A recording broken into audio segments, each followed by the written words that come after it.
Programme मध्य मुकाबले में खुशामदीद। मैं हूं रबिया एहसन और मेरे साथ मौजूद है आमिर मतीन और रऊफ क्लासरा। और आज के प्रोग्राम में जिन टॉपिक्स पे हम बात करने जा रहे हैं उसमें सबसे पहले चंद रोज में मुल्की तारीख के बड़े एहतजाज का प्लान। इमरान खान ने अवाम को तैयार रहने की हिदायत दे दी। एक मरतबा फिर गैर मुल्की साजिश का प्रचार। इमरान खान लॉन्ग मार्च की तारीख का ऐलान करने के बजाय सुप्रीम कोर्ट के पीछे क्यों छुप रहे हैं, इसके ऊपर बात करेंगे। इसके अलावा बात करेंगे तर्जुमान पाक फौज ने साबिक वजीर खजाना शौकत तरीन के इल्जामात प्रोपेगेंडा करार देते हुए मुस्तरद कर दिए। क़यादत पर इल्जामात की मजम्मत। इसके अलावा बात करेंगे तौहीन रिसालत मामला। खलीजी ममालिक के सख्त रद्द-ए-अमल ने भारतीय इक्तिसादी मफादात हिलाकर रख दिए। मोदी सरकार की मामलात कंट्रोल करने की कोशिशें। भारत की खलीजी ममालिक से तनाव पर अमरीका को सफारती जीत नजर आने लगी। भारत का मजीद क्या नुकसान हो सकता है, इसके ऊपर बात करेंगे। इसके अलावा बात करेंगे पेशावर में सरकारी अफसरान और वकला में कशीदगी उरूज पर। मुल्क भर में एहतजाज जारी रखने का ऐलान। केपी जंगलात में आग बेकाबू। ये तमाम टॉपिक्स हैं जिनके ऊपर आज डिस्कशन करेंगे। क्लास साहब, सबसे पहले बड़ा एहतजाज किया जाएगा, उसकी कॉल दे दी है, अवाम को तैयार रहने की हिदायत कर दी है। अब एक मरतबा फिर जो है वो एक्शन रिप्ले। बड़ी खबरें तो आज कुछ और बनी है, इस पे भी आते हैं। इमरान खान साहब पे बात करते हैं। जो मेरे ख्याल ज़्यादा संगीन मामला बन गया है वो कल जो आमिर साहब ने बात की थी, शौकत तरीन साहब ने बड़े बहादुर बन के, ग्लैडिएटर और ब्रेव हार्ट बन के इंटरव्यू तो दे दिया था उन्होंने। तो इंटरव्यू उनसे हज़म होना नहीं था। मैंने कल रात भी बातें को थोड़ी इशारे कनाई में बताई थी कि वो जो खुद शीशे के घर में बैठा हुआ ना, वो किसी को पत्थर मारेगा तो आगे से अगला ईंट मारेगा। तो लगता है ईंट ही बजी है शौकत तरीन साहब को। और वो आज पूरे ट्विटर पे देख रहा था, वजाहतें वो दे रहे थे। और कोई अगर कसर बाकी रहेगी तो हमारे उस्ताद मोहतरम, हमारे इनके तो कुलीग, हमारे ये उस्ताद हैं, गुरु हैं हमारे शाहीन सबाई साहब। उन्होंने वहाँ से बैठ के, वाशिंगटन से बैठ के उन्होंने एक ट्वीट किया। और उन्होंने जिस तरह के ट्वीट उन्होंने उसमें बताया कि कैसे इमरान खान साहब से रिलेटेड लोग हैं, उनको मजबूर किया जा रहा है कि वो उनसे वो करें, अपने आप को डिस्टेंस करें। मतलब यही मैं उस डिस्टेंस लफ्ज़ों में तो ये कह सकता हूँ, उनके तो सख्त लफ्ज़ थे कि अपने को डिस्टेंस करें या इमरान खान साहब से दूरी करें या इमरान खान साहब को बिट्रे करें, वट। तो उन्होंने ये कहा, मैं पूरी कहानी लिखूंगा कि कैसे शौकत तरीन साहब को बुलाकर उनसे क्या कुछ कहा गया और उनको इमरान खान साहब के हवाले से क्या बातें की गई और उनसे तोड़ने की कोशिश की गई। तो उन्होंने इस तरह की चीज़ें कि जिससे ये तस्वर मिला। और साथ में वो बात भी लिखी कि वो जो कहते थे जो हम न्यूट्रल हैं, वो अगर इनको बुला रहे हैं शौकत तरीन साहब को और इनको बिठा रहे हैं मिफ्ता इस्माइल साहब के साथ और प्लस वहाँ पे उस शेख हफीज़ शेख के साथ, रज़ा बाकर के साथ, और उन्हें बता रहे हैं कि IMF के मामले पे आप ज़रा तामुन करें और बैठ के मुल्क के मसाइल को देखें। तो इट मीन्स कि न्यूट्रलिटी तो ना रही। फिर मैंने भी रात बात की थी ये वाले में कि न्यूट्रलिटी आपको ज़रूरत नहीं है। शहबाज शरीफ जाने, मिफ्ता जाने, शौकत ये तरीन जाने, हफीज़ शेख साहब जाने, ये तो एक ही है। वो कहते हैं भैंसे को ये बहनें होते हैं, फाइनेंशियल लोग हैं, एक दूसरे को जानते हैं, तो एक दूसरे से खुद कर लेते हैं। आपको पढ़ने की ज़रूरत क्या? पहले जो आपने पढ़ के देखा इमरान खान साहब के साथ 3-4 साल गुजारे, क्या नतीजा निकला? आप फिर वहीं से काम शुरू कर रहे हैं। तो मैंने रात बातें की थी। तो उस पे जनाब वो तरीन साहब जो हैं उन्होंने उसका रिस्पॉन्ड किया है कि जनाब के शाहीन साहब, मैंने ऐसी कोई बातें नहीं की जिस तरह का आप ट्विस्ट दे रहे हैं, मैंने तो ऐसी कोई बातें नहीं की। तो शाहीन साहब ने उसका जवाब भी दिया। उन्होंने कहा मैं तो अपनी तरफ से कुछ नहीं कह रहा, जो आपने कल बैठ के उस पर TV इंटरव्यू में फरमाया था, मैं तो वहाँ से ये कोट कर रहा हूँ आपको कि आपको बुलाया गया, तामुन मांगा गया, आपको कहा गया कि हमें सपोर्ट दें और आपने इनकार किया है। तो मैं तो उस पर भी अभी तो मैंने लिखा ही भी नहीं है पीस। ये शाहीन साहब का था। चलें, ये हो गया। नेक्स्ट जो बम शेल आया है और जो मेरा ख्याल है उनके लिए मसला होगा शौकत तरीन साहब के लिए, वो ISPR की तरफ से वो मैं देख रहा था प्रेस नोट आया है। उन्होंने इस बात का बड़ा सख्त उन्होंने उसका नोटिस लिया है और उन्होंने रिफ्यूट किया है कि जनाब ये जितनी भी बातें की जा रही हैं या इंटरव्यूज़ कहे गए हैं या हमारी क़यादत पे इस तरह के इल्ज़ामात लगा रहे हैं कि वो शायद अभी तक उसमें still they are in the game और वो बिठाना चाह रहे हैं या बातें करना चाह रहे हैं। तो उन्होंने ये भी कहा कि जनाब के फर्दर जो इस मामले को वो दे रहे हैं, इसको हवा दे रहे हैं या जो कुछ भी कर रहे हैं, तो उन पे लीगल कार्रवाई भी उनकी हो सकती है। सो मामला जो है वो बढ़ गया है। अब उसमें सवाल यह है कि तरीन साहब जो हैं, जैसे मैंने कल रात भी कहा था, सारी बातें वो TV पे कहने वाली नहीं होती हैं। अब तरीन साहब क्योंकि बीइंग के बैंकर, यानी नाकाम बैंकर, एक तो होते हैं कामयाब बैंकर, एक नाकाम बैंकर, जो दो अपने बैंक डुबो चुके हों, जो यहाँ पे रेंटल पावर स्कैंडल के मरकजी किरदार हों, उन्हें इसकी ना ट्रेनिंग नहीं है। कुछ सियासतदान होता वो ये बात बाहर ना निकालता। और हो सकते सियासतदानों की तो कई मुलाकातें होती रहती हैं। अभी भी राब्ते में शेख रशीद ने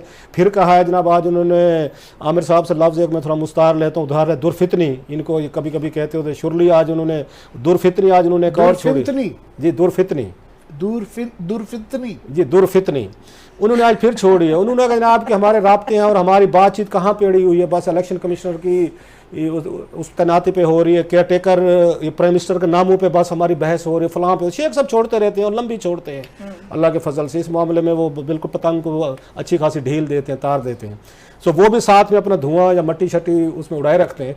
इस दरमियान में इमरान खान साहब की आज वो तकरीर थी। आज इमरान खान साहब की तकरीर जो है वो 2-4 चीज़ें हैं। एक तो ये है जो पिछली दफ़ा वाला ट्रीटमेंट मिला है, बड़ा सख्त साफ ज़ाहिर लोगों में तशद्दुद हुआ है, उनके घरों में दाखिल हुए हैं, छापे मारे गए, ह्यूमन राइट्स वायलेशंस की गई हैं और बड़े लोग ज़ख्मी हुए हैं। और उसके बाद अभी मैं उनके शामद कुरैश साहब को सुन रहा था कल परसों, उन्होंने कहा जनाब के 250 बंदा हमारा जो उसको हीट स्ट्रोक हुआ है। तो अब खान साहब जो है वो जल्दी डेट देने के मूड में नहीं है। मुझे तो नहीं लगता, to be fair, I may be wrong, कि खान साहब ने टाइम बड़ा गलत पिक किया था। अब ये हो सकता है खान साहब ने सारी उम्र क्रिकेट खेली है, स्ट्रांग आदमी है, वो बिल्कुल जवान बंदे हैं माशाल्लाह, उन्हें गर्मी नहीं लगती होगी। लेकिन 250 बंदा जिनका शामुद कुरैश साहब कह रहे थे उनको हीट स्ट्रोक तो हुआ है, लोगों के बच्चे तो हुए हैं। Heat stroke is a very dangerous thing. अब कौन सड़क पे आए, वो भी जून जुलाई की, मतलब खुद टाइमिंग आप भी ज़रा देखते ना कि टाइमिंग कौन सा पिक करें। लोगों को, अपने फॉलोअर को तो ठीक है आप लान तान करेंगे, अपनी पोलिटिकल लीडरशिप को भी आते जाते वो हमारे यहाँ उस सराकी में कहते खला बुझा जो भी करने आप करते रहें, लेकिन खुद भी तो देखें टाइम कौन सा पिक कर रहे हैं। गर्मियों में मतलब है या वेस्ट इंडीज़ की क्रिकेट टीम मुल्तान में मैच खेल रही है या खान साहब मैच खेलना चाहते हैं, सड़कों पे खेलना चाहते हैं, इससे कम पे तो वो राजी नहीं हो रहे। लेकिन खान साहब बहादुरी भी नहीं कर रहे। फिर अभी उन्हें पता है कि पहला जो उन्होंने दिया था वो कॉल दी थी उसकी, उन्होंने ये धरने की या लॉन्ग मार्च की अब्रप्ट दी थी। हालांकि आपको याद होगा इन्होंने कहा मैं 30 को दूंगा, इन्होंने कहा 30 को डेट करूंगा। लेकिन जो ही वो उनकी शौकत तरीन से मुलाकात हुई कुछ हमारे न्यूट्रल भाइयों की, तो उन्होंने इनसे मदद मांगी IMF के लिए। साथ ही खान साहब जो हैं वो फिर उन्होंने कहा ये तो मौका है सबसे ज़्यादा इनको झुकाने का। उन्होंने कहा अभी करो, मतलब आपको वो कह रहे थे कि हफ्ता 2 हफ्ते महीना रुक जाए, उन्होंने कहा नहीं हम अभी करते, अभी का नतीजा देख लिया। अब खान साहब है कंफ्यूज और उनका एतमाद हुआ शैटर, मुझे लगता है शैटर हुए हैं बड़े बुरे तरीके से कि पंजाब में अभी तक उन्होंने नए अहदेदार लगाए हैं, वो लोगों को कन्विंस करते हैं, नहीं करते, बाहर आते हैं, नहीं आते। जब तक लोग पंजाब से बाहर नहीं निकलेंगे इनका धरना कामयाब नहीं होगा। KP वाले मेरे भाई जितना भी जोर लगा लें, जितने भी होंगे, छोटा सूबा है वो ठीक है मान लें, बड़े अच्छे लोग होंगे, लेकिन आपको थोड़ी सी स्ट्रेंथ वो चाहिए होती है। इसलिए आज वो कह रहे थे लास्ट बात कि सुप्रीम कोर्ट से वो कह रहे हैं कि अब हमें वो सेफ पैसेज लेकर दें, हमें सेफ कि हम आएँ और हमें कोई कुछ ना कहे, ना वो हमारे ऊपर लाठी चार्ज हो, ना हमें कोई वहाँ पर आंसू गैस की जाए, ना हमें गिरफ्तारियाँ की जाएँ। अगर वो करवा भी दे फर्जन तो उसके बाद उसका क्या करेंगे, वो जो है वो हीट का क्या करेंगे, गर्मी का या सन स्ट्रोक वगैरह होए वो क्या होगा। सो खान साहब की ये वीकनेस दिखा रही है और इससे हुकूमत थोड़ी सी मेरा ख्याल स्ट्रांग होती जाएगी। इस्टेब्लिशमेंट भी, अदालत भी अगर इसको पेंडिंग कर देती है कि नहीं जनाब अभी देखते हैं करते हैं और इसमें फैसला नहीं देते, तो खान साहब भी भी चाहेंगे कि आप इसको थोड़ा सा पेंडिंग रखें जब तक मौसम अच्छा नहीं होता। तो वो भी शायद तवक्को रखेंगे सुप्रीम कोर्ट से कि पेंडिंग ही रहे तो खान साहब को ये सूट करती है। ठीक है, पेंडिंग रहे तो खान साहब को ये सूट करती है। आमिर साहब, 2 मामले हैं जिस तरह क्लास साहब ने कहा कि एक तो जो ISPR का रद्द-ए-अमल है और दूसरा ये जो कॉल दी गई है, कितनी जान है इस कॉल में?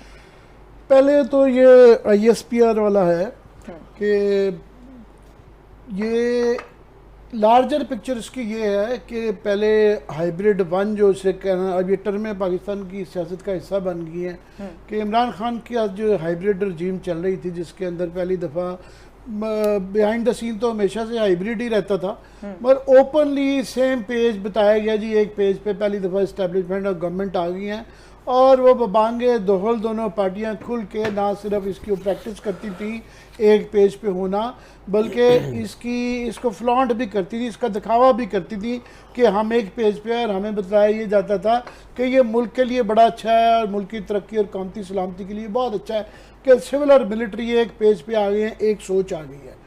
उसके बाद फिर उसका एज हिस्ट्री 100 के धड़न तख्ता हो गया, वो धड़न तख्ता हो गया।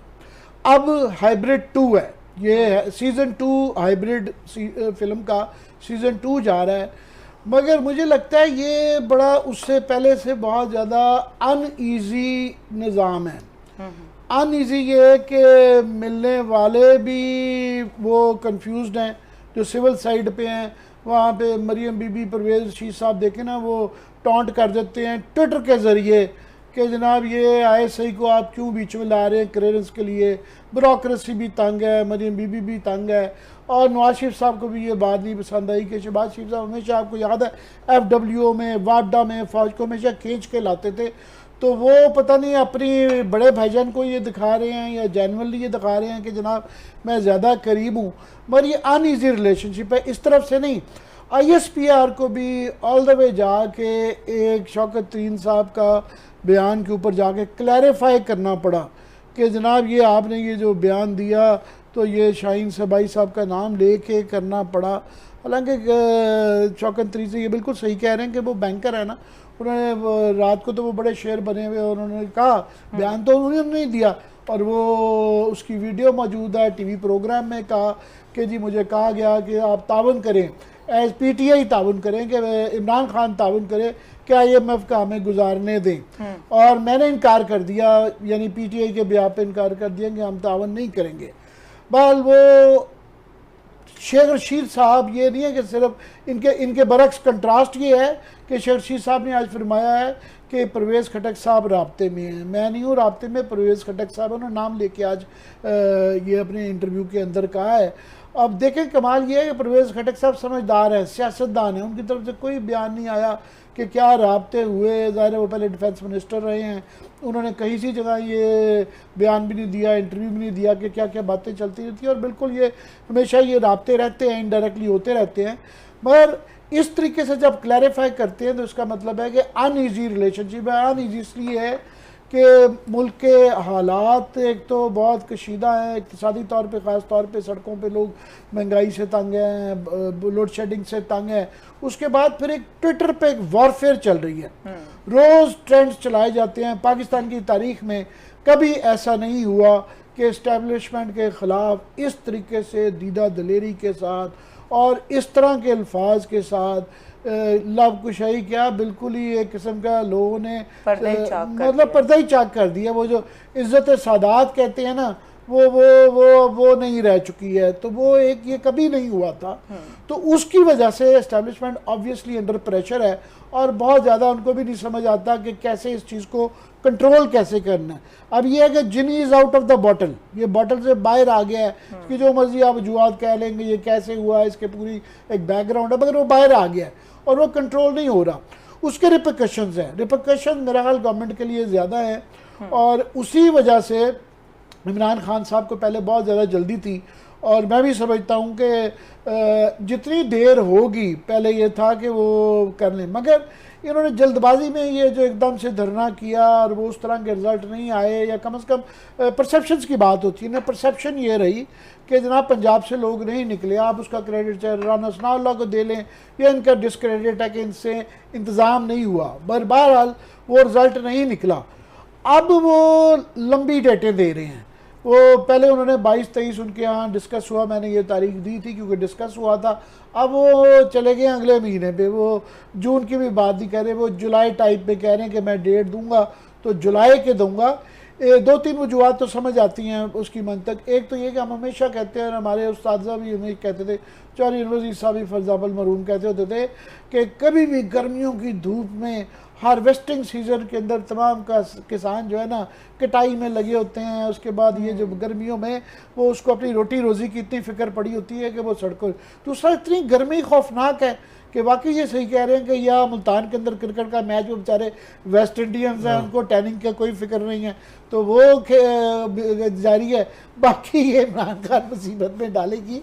मगर मेरा ख्याल उसके पीछे जो वहाँ पे मुझे जो मेरी जो 2 लोगों से बात हुई है आज, कि ये एक फ़िक्र भी है, ये सोच भी थी कि ये जो बजट आ रहा है कल परसों, इसके बाद पहले ही लोग बहुत ज़्यादा तंग हैं महंगाई से। अभी जो $700 बिलियन के, इन्होंने $800 बिलियन के बताया जा रहा है कि नए टैक्सेस आएंगे, पहले से ज़्यादा आएंगे। फिर ये है कि 10-12 रुपये जो सब्सिडीज़ ख़त्म करनी थी बिजली की, वो भी तीसरी किस्त बाकी है, वो भी अनकरीब IMF को खुश करने के लिए वो भी किस्त करनी है, और मज़ीद पेट्रोल बढ़ाना पड़ता है। इसलिए एकदम ज़रा सी अफवाह के लिए वजह से लोग पेट्रोल पंपों पे लाइनें लग जाती हैं। तीसरा बुरी खबर ये आ रही है कि इंटरनेशनली बैलेंस इकॉनमी पे तेल की कीमत नीचे आने की बजाय मजीद ऊपर जा रही है, वो $120 से भी ऊपर जा रही है। और शरीद ये है कि यूक्रेन का इस तरह ही मामला चलता रहा तो ये 140, 50, 70, 75 तक चली जाएगी, जो कि हमारे जैसे मुल्क के लिए, क्योंकि हम ऑलरेडी इसके बिल्कुल बैंकरप्सी के दाने पे आ गए। हमारे अलावा भी दुनिया में और भी लोग मुश्किल में हैं, मगर हम ज़्यादा मुश्किल में हैं क्योंकि हम कमज़ोर बड़े हैं और हमारे यहाँ बिल्कुल आखिरी दमों पे सिलसिला आया हुआ है। तो वो कह रहे हैं कि हर आए दिन में जो ये गवर्नमेंट रहती है उतनी ही मुश्किलात हैं, जल्दी किस बात की है, देखने दें, लोगों को सड़कों पे आने दें, जब लोग खुद आ जाएंगे तो हम भी लीड कर लेंगे। ये अब फिलहाल सोच है। अब ये आने वाले दिन बताएंगे कि क्या ये देर जो है उसमें नून लीग वाले अपने आप को कंसोलिडेट करते हैं, कोई वह मीडिया निकालते हैं, कोई बैरूनी इमदाद, कोई अंदरूनी स्ट्रेटजी, या इमरान खान साहब की कारगर रहती है। सो लिहाजा the game is on, the game is on. और इसके अलावा बात करेंगे ब्रेक के बाद तौहीन रिसालत मामला, खलीजी ममालिक के सख्त रद्द-ए-अमल ने जो भारत को एक उसकी इकॉनमी को एक जर्क दिया है, इसके ऊपर बात करेंगे इस ब्रेक के बाद। हमारे साथ रहिए।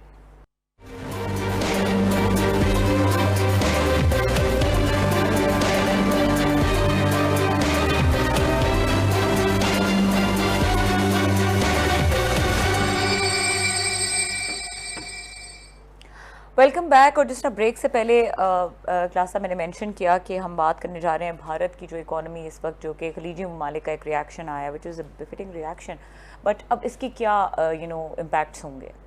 जो मेरा ख्याल इसमें बड़ी खबर है, जो उसमें हमारे साथ कामरान यूसुफ साहब भी हैं, बड़े सीनियर साहब, one of the top journalist इन इस्लामाबाद, बड़ी ज़बरदस्त रिपोर्टिंग करते हैं, फॉरेन अफेयर्स पे बड़ी इनकी कमांड है, और भी बहुत सारे एक्सक्लूसिव स्टोरीज़ और स्कूप यहाँ पे ये ब्रेक करते रहते हैं।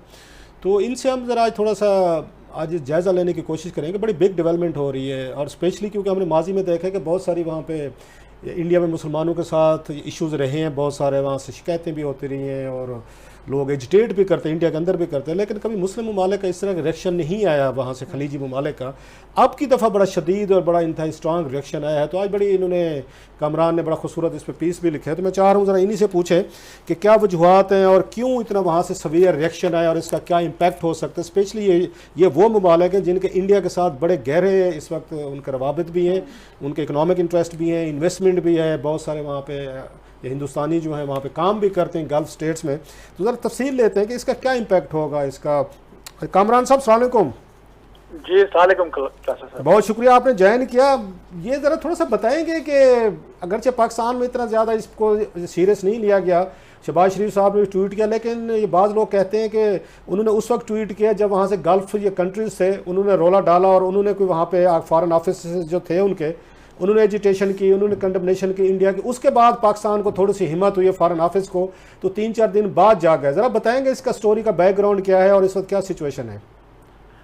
देखेंगे जो मुतनाज़े जो रिमार्क्स हैं, जो बीजेपी की जो तर्जुमान थी खातून, एक टीवी के प्रोग्राम में जो मुतनाज़े और एक आप कह लें कि इंसल्टिंग रिमार्क्स जो उसने पास किए, और ये वाकया ग़ालिबन 28 मई को एक टीवी प्रोग्राम में हुआ। और ये बड़ी एक हैरान कुन बात है कि जो इवन जो अरब ममालिक हैं, चले हमारी तरफ से तो रद्द-ए-अमल आया नहीं, जो अरब ममालिक के से जी रिएक्शन आया वो सबसे पहला मुल्क कतर था, और वो भी 10 दिन के बाद आया उनकी तरफ से रिएक्शन। कतर पहला मुल्क था जिसने वहाँ पर जो भारतीय सफीर था उसको तलब किया और उसको समन किया और बाकायदा तौर पर अपना एहतजाज रिकॉर्ड करवाया और उनसे कहा कि जी आप बाकायदा तौर पर माफ़ी मांगे। और कतर के बाद फिर देखा देखी, फिर हमने देखा कुवैत, फिर बहरीन, फिर सऊदी अरब, UAE, ये सारी जो गल्फ कंट्रीज हैं। और उसके बाद फिर आप बिल्कुल ठीक कह रहे हैं कि उस वक्त तक जब तक ये जो अरब ममालिक की तरफ से रद्द-ए-अमल नहीं आया, पाकिस्तान के हवाले से खामोशी थी।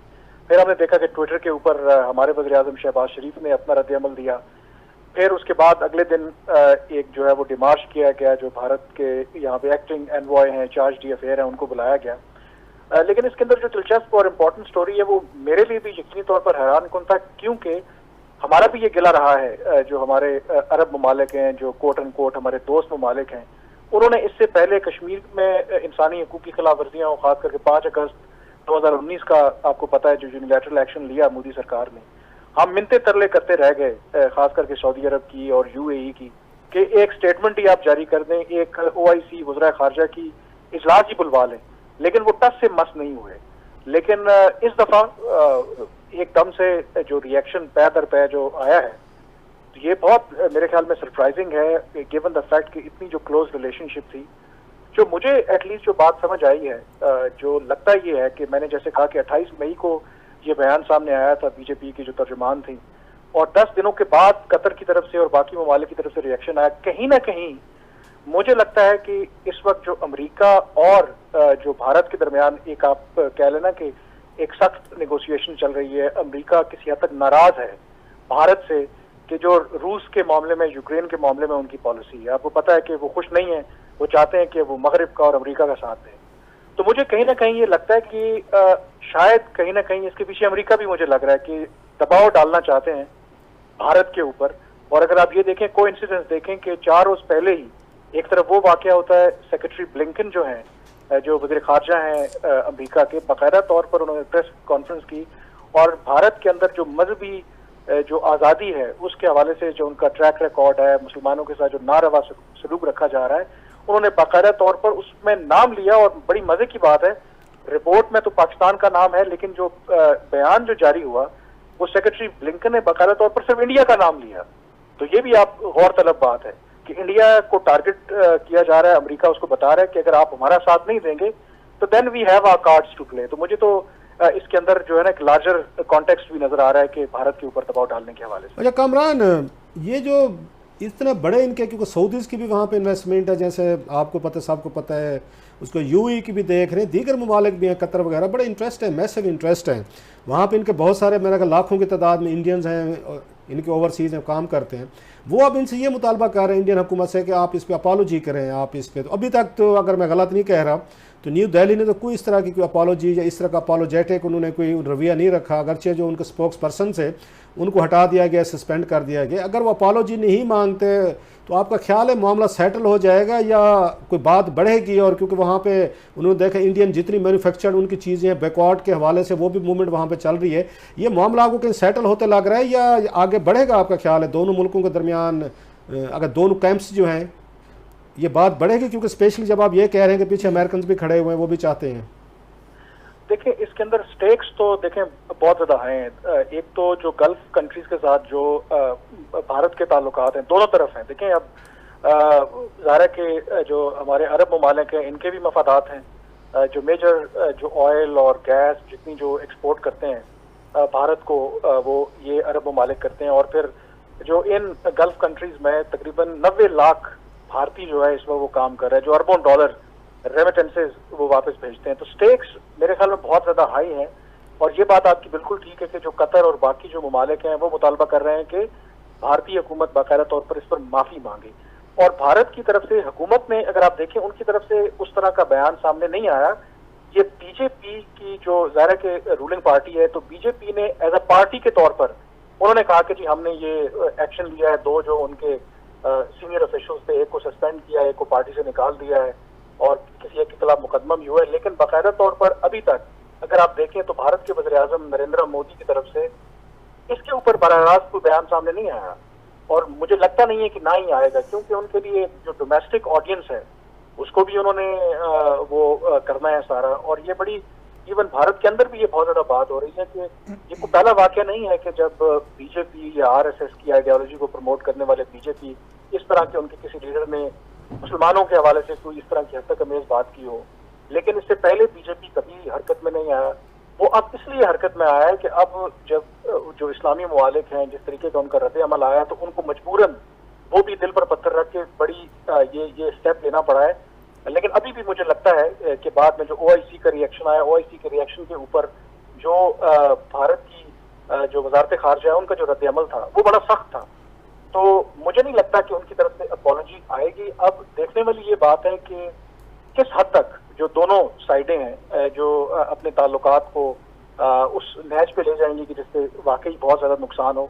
जो मेरी अपनी राय है, एक झटका जरूर लगा है। लास्ट क्वेश्चन सर, अब जैसे एक हमें लगा है कि शायद इंडियन और ये गल्फ स्टेट जो हैं बड़े करीब उनके इंटरेस्ट हैं, जैसे आपने बताया थोड़ा सा डिस्टेंस उनमें हुआ है। क्या इस दबाव का ये फ़ायदा कोई वहाँ पे इंडियन मुसलमानों को होगा जो वहाँ पे वो फील करते हैं मार्जिनलाइज्ड है? ये हो गए, ह्यूमन राइट्स अब्यूजेज हैं, कॉर्नर किया गया है, और उस पर अमेरिकन की जैसे आपने कहा रिलीजियस रिपोर्ट भी है, ये कुछ इम्पैक्ट पड़ेगा कोई वहाँ पे मुसलमान जो है उनको ब्रीदिंग स्पेस मिलेगी इस रिएक्शन के बाद जो वहाँ अरब वर्ल्ड से आए हैं? देखें, ये मेरे ख्याल में कहना कबल अज़ वक्त है, क्योंकि भारत के अंदर इस वक्त जो माहौल है, अगर आप देखें तो मुसलमान वाकई बहुत ज़्यादा मार्जिनलाइज है। अनटिल एंड अनलेस जो कुछ जो हमारे यहाँ एक सेंटिमेंट है, बहुत से कुछ जो अवामी रद्द-ए-अमल है, वो तो ये समझते हैं कि इनके बायकॉट किया जाए भारत का, इनके साथ कोई ट्रेड ना की जाए। इस तरह की जब तक उनको कोई सजा नहीं दी जाती, जिसकी कॉस्ट बढ़ाई नहीं जाती, उस वक्त तक मुझे नहीं लगता कि जो भारत या बीजेपी की जो अभी सरकार है उनकी नजरियात में, उनकी पॉलिसी में कोई तब्दीली आएगी। क्योंकि ये हमें नहीं भूलना चाहिए कि ये वही बीजेपी की पॉलिसी है मुसलमानों को टारगेट करने की, जिसके नतीजे में मोदी सरकार जो पहले के मुकाबले में दोबारा जबरदस्त ज्यादा इलेक्शन जीत के आई है। तो अगर आप उनकी डोमेस्टिक पॉलिटिक्स को देखें तो वो उनकी पॉलिसी उनको सूट करती है कि वो अकलीतों को, खास करके मुसलमानों को टारगेट करते हैं, तो जो उनका हिंदू वोट बैंक है वो और बढ़ता है। तो बहुत शुक्रिया कामरान, को अगर आप सामने रखें तो मुश्किल है। बहुत शुक्रिया आपका, thank you very much for joining us, thank you. मैं सिर्फ इसमें एक ऐड कर दूं, कामरान ने बड़ी अच्छी बातें की कि ये और फैक्टर्स भी हैं, मगर एक ये है कि ये क्यूमुलेटिव इफेक्ट भी है, क्योंकि काफ़ी अरसे से सिर्फ कश्मीरियों के साथ जुल्म हो ही रहा था, पूरे हिंदुस्तान में मुसलमानों के साथ लिंचिंग हो रही थी, गौ माता के नाम पे, रजिस्ट्रेशन के नाम पे, और भी वो सिलसिला एक जारी था। तो ये एक फाइनल रेड लाइन थी जो उन्होंने क्रॉस की, जिसके वजह वरना हमेशा ये होता है कि पाकिस्तान में हमारे यहाँ डेनमार्क हो, फ्रेंच हो, तो यहाँ पे जो है ना रिएक्शन पहले शुरू होता है और हमारे पीछे रहते हैं। तो इस दफ़ा पहले उन्होंने लीड किया है और स्टेक पे बाकी बहुत है, क्योंकि इंडिया में उनकी जो पब्लिक रिएक्शन, उन्होंने इतना ज़्यादा नफरत मुसलमानों के खिलाफ कर दी हुई है कि वो बैकआउट नहीं कर रहे, और मोदी के लिए आसान नहीं है। मगर इसीलिए द क्राइसिस इज ऑन, अभी ये करें, क्योंकि जो रिएक्शन आ रहा है उनकी पब्लिक की तरफ से, जी कतर एयरलाइन को बैन करें और फलाना करें, तो अभी इसलिए उसका कतर क्या उसका पे रिएक्ट करता है और सऊदी अरेबिया कैसे, मेरा लिए लॉन्ग टर्म इंडिया के मिडल ईस्ट के साथ ताल्लुकात पे उसका इम्पैक्ट होगा, डायरेक्टली हमारे पे भी होगा। लॉन्ग टर्म इम्पैक्ट इसके हो सकते हैं, और ब्रेक के बाद बात करेंगे पेशावर में सरकारी अफसरान और वकला कशी की अरूज पर। इस तरह केपी में जो जंगलात में आग है उस पर भी अभी तक वो बेकाबू है, उसके ऊपर बात करेंगे। ब्रेक के बाद हमारे साथ रहिए।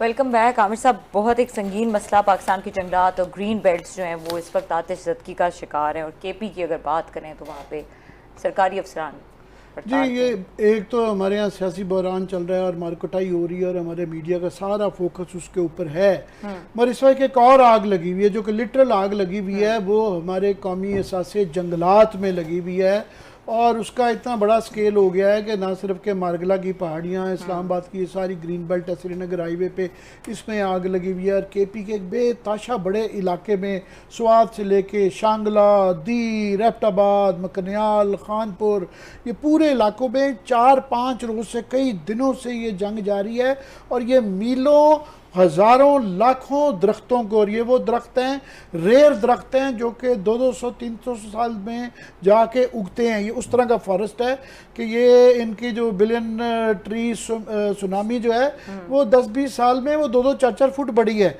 और ये 200 साल के दरख्त हैं जो कि जल रहे हैं, और उस पर प्रॉब्लम है कि मीडिया का बड़ा कम फोकस है। दूसरा, केपी में एक इंतज़ामी क्राइसिस चल रहा है पिछले 4-5 रोज़ से, और ना कि केपी गवर्नमेंट उसकी तरफ ध्यान दे रही है, उसकी वजह से ये बिल्कुल इस क्राइसिस को कोई भी नज़रअंदाज हो रहा है। क्राइसिस क्या है कि वहाँ पे वकला की और केपी की इंतज़ामिया की एक लड़ाई चल रही है, और दोनों के हथियार निकले हुए हैं और टोटली मफलूज है इस वक्त, आप कह सकते हैं, केपी की गवर्नमेंट।